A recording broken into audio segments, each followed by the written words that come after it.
Finally Kolkata আগামী কালকের match বৃষ্টির জন্য না হওয়ার কারণে আইপিএল 2025 থেকে ছিটকে গেল। তো বন্ধুরা, আজকের ভিডিওতে দেখবো কলকাতা আইপিএল 2025 থেকে ছিটকে যাওয়ার কিছু কারণ, যার জন্য কলকাতাকে লজ্জাজনক ভাবে আইপিএল 2025 থেকে বার হতে হয়েছে। প্রথম যে কারণ, সেটি হলো ভেঙ্কটেশ আইয়ারের বাজে পারফরমেন্স। এই সিজনে কলকাতা তাকে হাইয়েস্ট প্রাইজ মানি দিয়ে দলে জায়গা দিয়েছিল, যেখানে তার জায়গায় ফিল সল্ট এবং মিচেল স্টার্কের মতো প্লেয়ারকে দল থেকে বাদ দিতে হয় শুধুমাত্র ভেঙ্কটেশ আইয়ারকে দলে জায়গা দেওয়ার জন্য।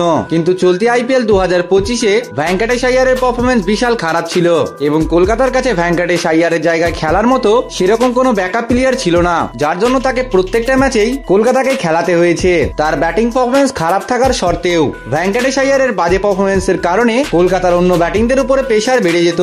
দ্বিতীয় কারণ, কলকাতা এবছর যতগুলি ম্যাচ জিতেছে সেই ম্যাচগুলিকে জিতিয়েছে কলকাতার দুইজন স্পিনার। এক হচ্ছে সুনীল নারায়ণ এবং দ্বিতীয় হচ্ছে বরুণ চক্রবর্তী। এবছর কলকাতার ফাস্ট বোলিং ডিপার্টমেন্ট একদম বাজে বোলিং করেছে। হর্ষিত রানা, ব্যবহাররা দুজনেই প্রভাব ফেলতে পারেনি চলতি আইপিএল এ। কলকাতা আইপিএল 2025-এ বিদেশি ফাস্ট বোলারদের উপর ভরসা দেখায়নি। আইপিএল অকশনে কোনো বিদেশি ফাস্ট বোলারকে দলে শামিল করেনি।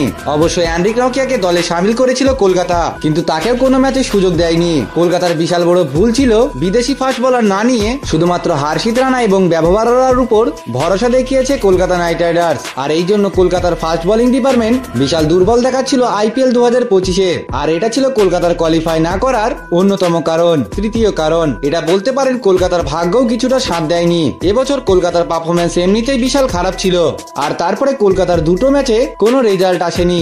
একটি হচ্ছে পাঞ্জাব বনাম কেকেআর ম্যাচ, আর দ্বিতীয়টা হচ্ছে ব্যাঙ্গালোর বনাম কেকেআর ম্যাচ। এই দুটো ম্যাচই বৃষ্টির জন্য বন্ধ হয়েছিল।